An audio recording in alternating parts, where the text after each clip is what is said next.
এই নাম কে আনছে? আমার গৌরাঙ্গ মহাপ্রভু আছে। হ্যাঁ, তাই তো বলেছেন জয় জয় জগন্নাথ সচিদানন্দন, ত্রিভুবনে করে যাহার চরণ বন্দন। জয় জয় জগন্নাথ সচিদানন্দন, ত্রিভুবনে করে যাহার চরণ বন্দন। নীলাচলে শঙ্খ চক্র গদা পদ্মধর, নদীরা নগরে দণ্ড কমণ্ডলধর।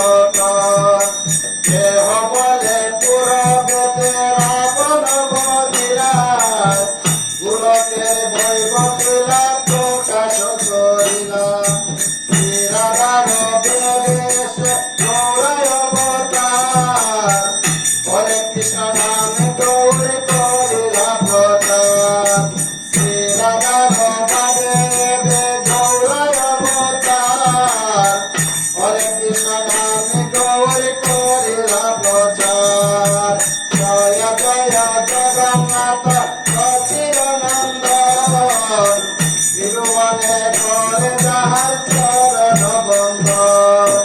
বাসুদেব দোষ বলে করি জোড়হাত, সেই গৌর সেই কৃষ্ণ সেই জগন্নাথ।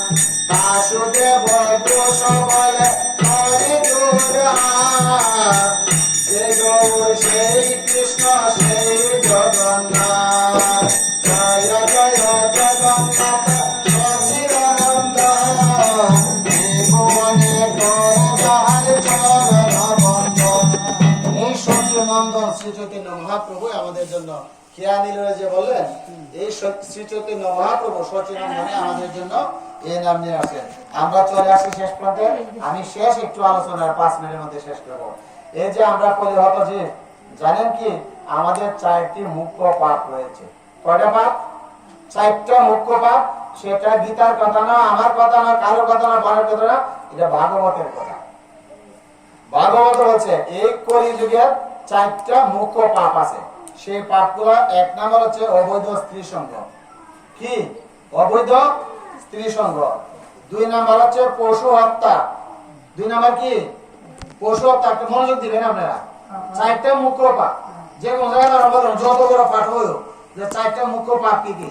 প্রথমটা হচ্ছে অবৈধ স্ত্রী সঙ্গ, দ্বিতীয়টা হচ্ছে পশু হত্যা, 3 নম্বর হচ্ছে আসৎ প্রাণ, আসৎ পান, 4 নম্বর হচ্ছে মানে সব রকমের দুধ ক্রীড়া। অবৈধ স্ত্রী সঙ্গ বলতে আপনারা বুঝছেন, এটাকে আর আমার ভাইকে বোঝানো লাগবে।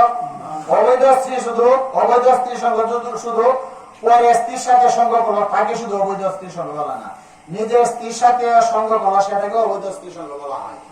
শাস্ত্রে বলা হয়েছে যখন